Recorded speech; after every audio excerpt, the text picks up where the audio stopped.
This Porsch Taycan today. Bit of damage on here. So I'm gonna have to paint the door. I'm gonna do a blend around here on the wing.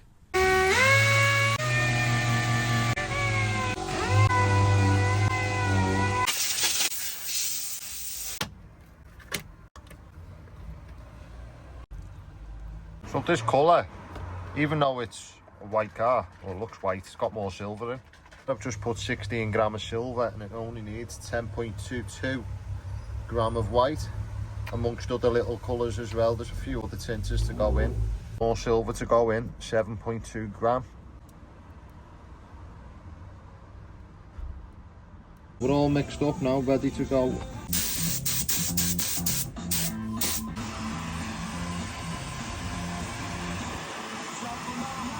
Finished now. So being on and off with this, you can see the car park's flooded. See the metallics in the paint.